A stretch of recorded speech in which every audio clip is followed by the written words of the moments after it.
Muy buenos días y feliz mañana para cada uno de ustedes, mis hermanos y mis amigos, que nos encontramos en esta mañana, en este tiempo especial para escuchar de Dios, para aprender de Él, para aprender de su palabra. Una palabra que es viva y eficaz y que no solamente es más cortante que toda espada de dos filos, sino que también es útil para corregir, para redarguir, para darnos conocimiento de Dios. La Escritura muy claramente afirma que por falta de conocimiento el pueblo de Dios se ha perdido. Y lamentablemente una evidencia de que eso está ocurriendo es el hecho de que la iglesia cada vez más se ha apartado de los principios y de las verdades de Jesucristo. Que cada vez más muchos hombres y mujeres que afirman ser creyentes, que afirman ser cristianos, desconocen las verdades de la palabra de Dios. Hoy, un mundo lleno de conocimiento, un mundo lleno de verdades, un mundo lleno de la posibilidad de escudriñar más y más acerca de asuntos que antes era muy difícil escudriñar, un mundo que tiene más acceso al descubrimiento, al conocimiento, al avance científico. Lamentablemente es un mundo que cada vez más se ha alejado y se ha oscurecido en cuanto al conocimiento de las verdades de la palabra de Dios. Hoy vamos a tocar un tema que es importante para nosotros como cristianos y como personas. Y el tema es Jesucristo, el Rey de la Iglesia. Yo quiero que vayamos a la palabra de Dios, al libro de Colosenses. El libro de Colosenses es uno de esos maravillosos libros escrito por el apóstol Pablo, pero hay una parte del libro de Colosenses que yo quiero que nosotros leamos hoy. Y empecemos a leer Colosenses capítulo 1 del versículo 15 en adelante. Les animo a que todos ustedes que están allí en sus casas tengan sus Biblias en sus manos y bueno, que nos dispongamos a leer esta preciosa palabra de Dios en el día de hoy.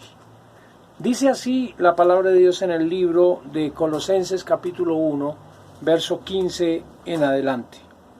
Hablando de la persona de Jesucristo, dice: Él es la imagen del Dios invisible, el primogénito de toda creación, porque en Él fueron creadas todas las cosas, las que hay en los cielos y las que hay en la tierra, visibles e invisibles, sean tronos, sean dominios, sean principados, sean potestades. Todo fue creado por medio de Él y para Él. Y Él es antes de todas las cosas, y todas las cosas en Él subsisten. Y Él es la cabeza del cuerpo que es la iglesia, el que es el principio, el primogénito de entre los muertos, para que en todo tenga preeminencia, por cuanto agradó al Padre que en Él habitase toda plenitud, y por medio de Él reconciliar consigo todas las cosas, así las que están en la tierra como las que están en los cielos, haciendo la paz mediante la sangre de su cruz. Y este texto es un texto muy hermoso que nos revela la persona misma de nuestro Señor Jesucristo en toda su plenitud. No solamente su plenitud como creador, no solamente su plenitud como Dios, sino también su plenitud como Salvador del mundo, como aquel que formó a la iglesia, como aquel que hizo la paz, esa paz que necesitábamos por medio del sacrificio de la cruz. Pero yo quiero pensar hoy en un aspecto de Jesucristo que es un aspecto importante y que hay que tener en cuenta para cada uno de nosotros como miembros de la Iglesia del Señor. La pregunta es: ¿Jesucristo es el Señor? ¿Jesucristo es nuestro Señor? Y esa pregunta tiene mucha importancia porque si nosotros no tenemos dentro de nuestro corazón una fuerte convicción del señorío de Jesucristo, definitivamente vamos a llevar vidas que no agradarán a aquel al cual nombramos con nuestra boca como Señor.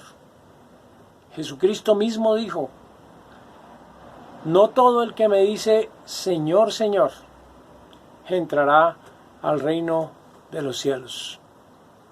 No es sencillamente decir Señor, Señor. Hay un versículo que a mí me ha impactado mucho en el libro de Malaquías, que nosotros estuvimos mirando un poquito hace unos días en los estudios de los miércoles. Ese versículo es el versículo 6 del libro de Malaquías capítulo 1. Dice así: el Hijo honra al Padre y el siervo a su Señor. Si pues soy Padre, ¿dónde está mi honra? Y si soy Señor, ¿dónde está mi temor? Y una de las evidencias de que el señorío de Cristo ha sido socavado por las personas que viven en este mundo, por los creyentes mismos, es el hecho de que no le hemos dado ni la honra ni el temor debido a su gloria. Es algo que deberíamos pensar seriamente como cristianos, como miembros de la Iglesia de Cristo, que es su cuerpo. Y yo quiero que pensemos un poquito en esa vida de anarquía que estamos viviendo como personas y como creyentes, y que se está viviendo dentro de la Iglesia del Señor, donde es más importante el ministro que aquel a quien se supone ese ministro sirve, donde es mejor ser reconocido la iglesia del pastor tal, la iglesia del apóstol tal, la iglesia de el profeta tal, pero la iglesia de Cristo no está por ningún lado. No es de extrañar que esto esté pasando dentro de nuestra iglesia, dentro de la iglesia cristiana. No en vano, el Señor Jesucristo, allí en el libro de Apocalipsis, hace una declaración sorprendente al hablar a las 7 iglesias en el libro de Apocalipsis. Específicamente a una de esas iglesias se le habla de una forma que es bastante compleja, bastante dura, que es la iglesia de Laodicea. Y mire lo que dice a esa iglesia de Laodicea: yo conozco tus obras, que ni eres frío ni caliente. Ojalá fueses frío o caliente, pero por cuanto eres tibio y no frío ni caliente, te vomitaré de mi boca, porque tú dices: yo soy rico, me he enriquecido y de ninguna cosa tengo necesidad, y no sabes que tú eres un miserable, que tú eres un desventurado, miserable, pobre, ciego y desnudo. Por tanto, yo te aconsejo que compres de mí oro refinado en fuego, para que seas rico, y de vestiduras blancas para vestirte, y que no se descubra la vergüenza de tu desnudez. Unge tus ojos con corilio para que veas. Yo reprendo y castigo a todos los que amo. Sé pues celoso y arrepiéntete. He aquí, yo estoy a la puerta y llamo, y si alguno oye mi voz y abre la puerta, entraré a él y cenaré con él y él conmigo. Al que venciere, le daré que se siente conmigo en mi trono, así como yo he vencido y me he sentado con mi Padre en su trono. El que tiene oídos, oiga lo que el Espíritu dice a las iglesias. Y este mensaje tiene algo interesante. Es dado a una iglesia, pero es dado a una iglesia en la cual el Señor está afuera. Ahora yo quiero, pensando en estas cosas, hablar un poco acerca de Jesucristo como el Rey de la Iglesia. Y quiero expresar estas verdades de la siguiente forma. ¿Por qué Jesucristo es el Rey de la Iglesia? La primera gran verdad acerca de por qué Jesucristo es el Rey de la Iglesia es porque Cristo la adquirió. Cristo la adquirió. Y hay tres formas de ver cómo la adquirió. Tres aspectos fundamentales por el cual observamos que Él la adquirió. Primero, Él pagó un precio por su iglesia a través de su sacrificio. En el libro de Efesios, en el capítulo 2, verso 11, la palabra de Dios nos habla claramente acerca de esa obra, de ese precio pagado por su iglesia. Efesios capítulo 2, verso 11 en adelante dice así: por tanto, acordaos que en otro tiempo vosotros, los gentiles, en cuanto a la carne, erais llamados incircuncisión por la llamada circuncisión hecha con mano en la carne. En aquel tiempo estabais sin Cristo, alejados de la ciudadanía de Israel y ajenos a los pactos de la promesa, sin esperanza y sin Dios en el mundo.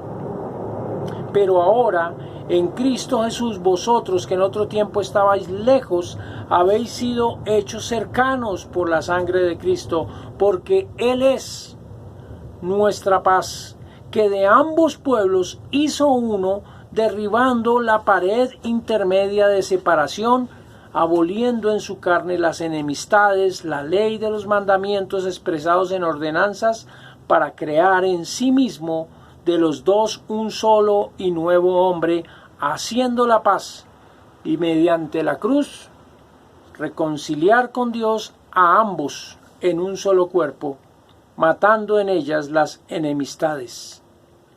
Y algo importante de esta afirmación que hace el apóstol Pablo, primeramente, es que nos muestra que Cristo hizo la obra para formar, y en este caso habla a los gentiles, que eran considerados un pueblo sin patria celestial, un pueblo que era visto con desprecio por los judíos, un pueblo que no conocía la ley, que no conocía la palabra de Dios, y habla a los gentiles y les dice: miren, ustedes no eran pueblo, ustedes eran considerados incircuncisos, pero Cristo,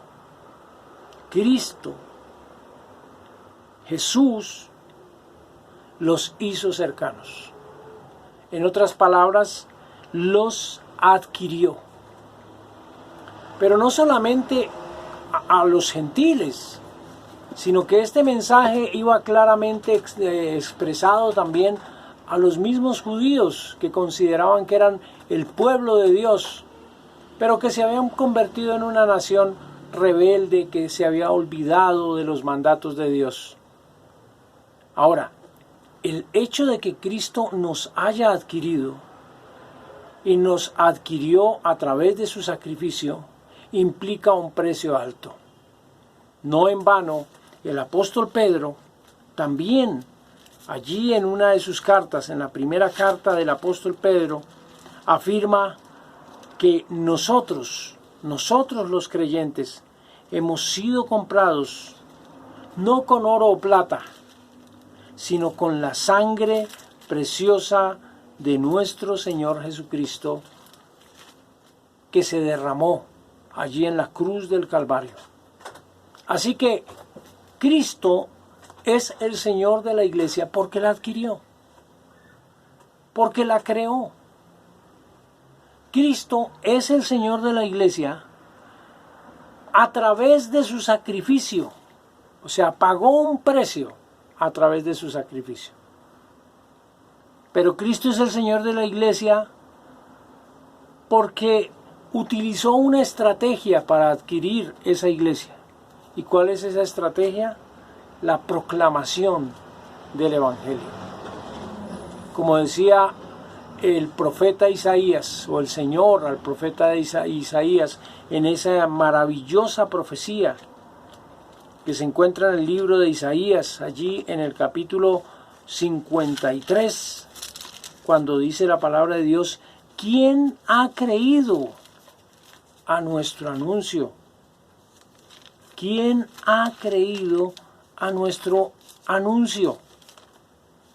Ese anuncio es el anuncio del Evangelio, la palabra del Evangelio. Esa palabra que ha llegado a nuestros oídos y que habla acerca de la obra preciosa de Jesucristo por nosotros en la cruz del Calvario.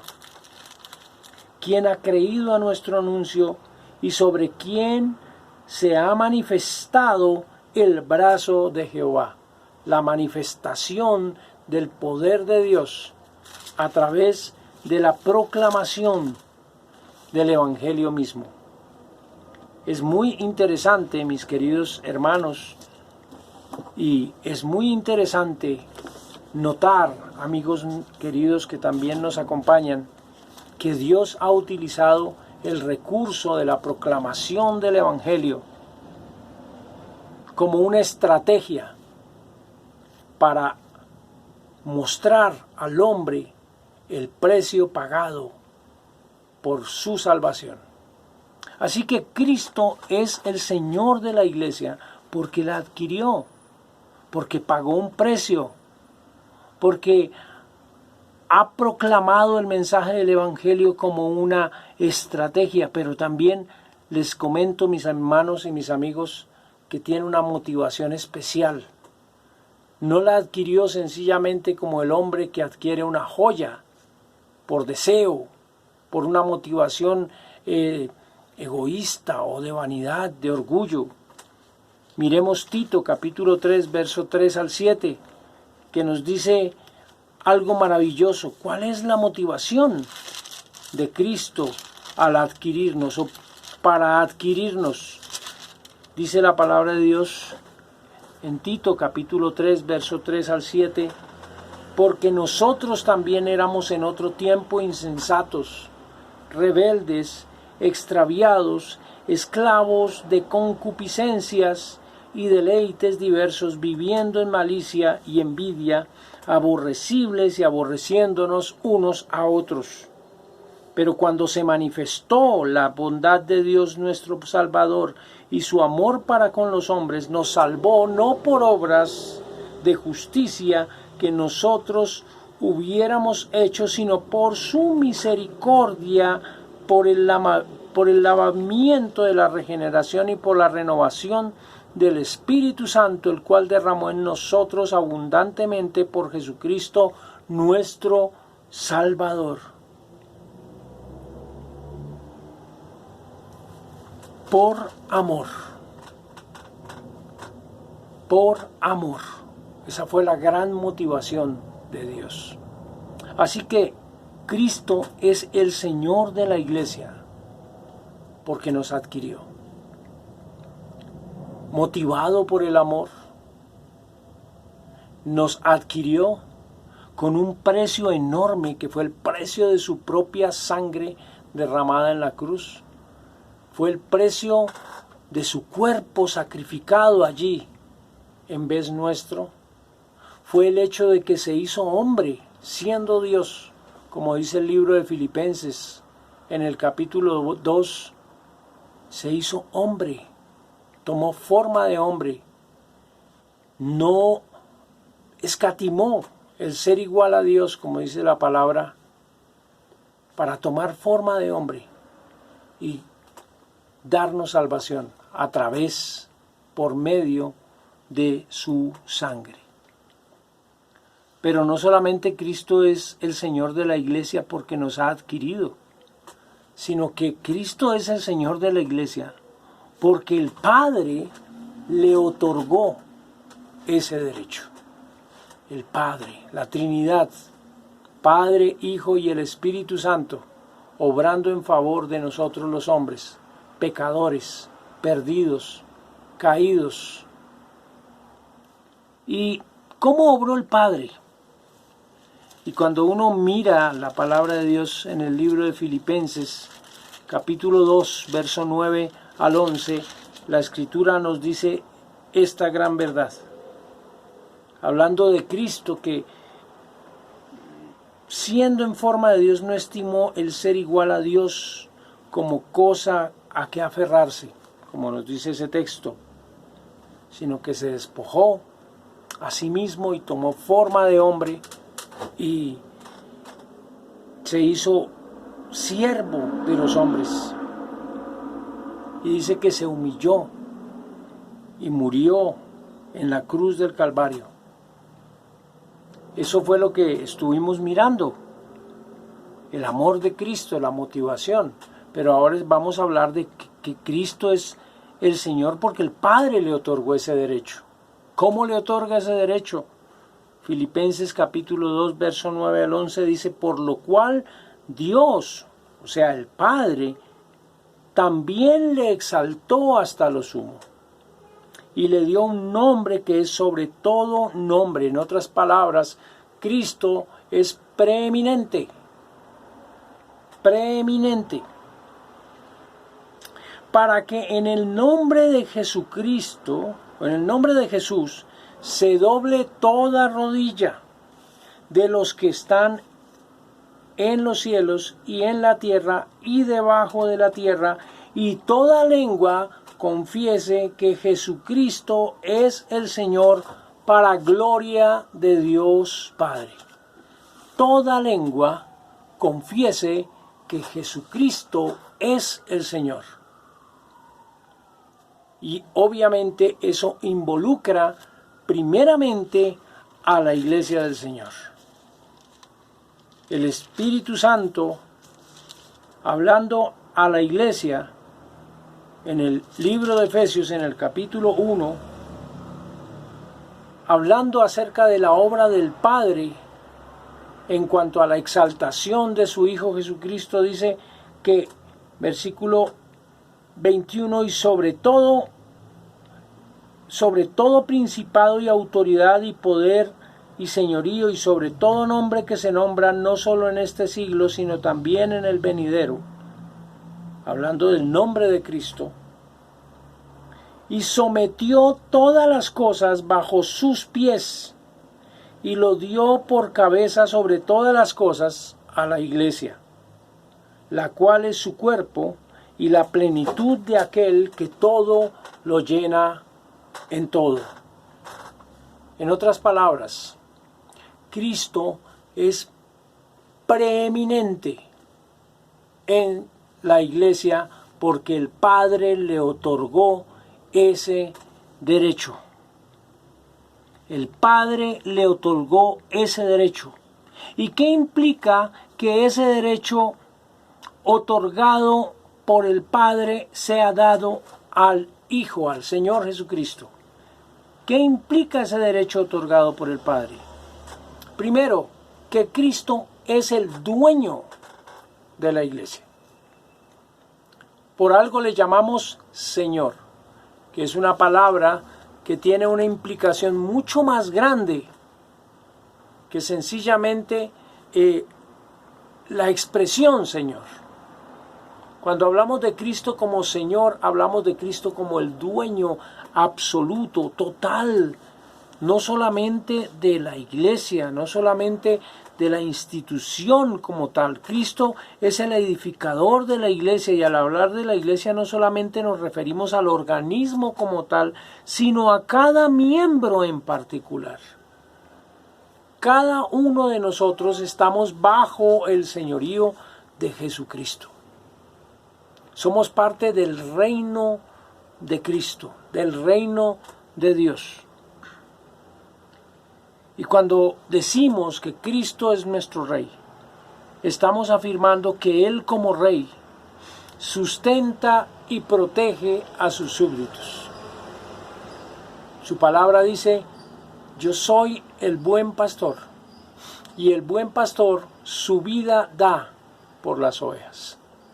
Esa es una de las figuras de Cristo. Cristo afirma ser aquel pastor que no solamente da su vida por las ovejas, sino que como pastor tiene derecho de guiar al rebaño, de guiar al rebaño. Y volviendo nuevamente al libro de Efesios, al capítulo 2, dice la palabra de Dios: porque por medio de Él, los unos y los otros tenemos entrada por un mismo espíritu al Padre. Así que ya no sois extranjeros ni advenedizos, sino conciudadanos de los santos y miembros de la familia de Dios. En otras palabras, no solamente pertenecemos a Dios como siervos, sino que pertenecemos a Dios como miembros de su familia, donde Dios es el Padre, donde Jesucristo es autoridad. Pertenecemos a Cristo como miembros de su casa. Somos especiales para Él.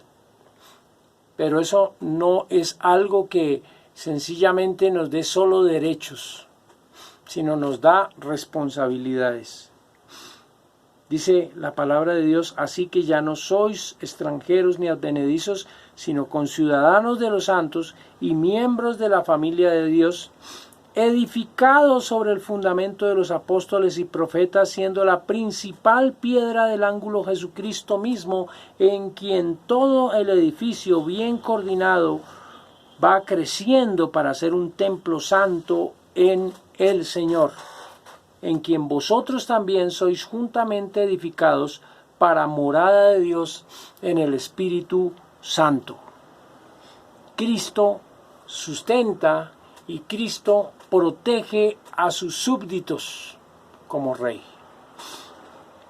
Cristo establece las normas de su reino.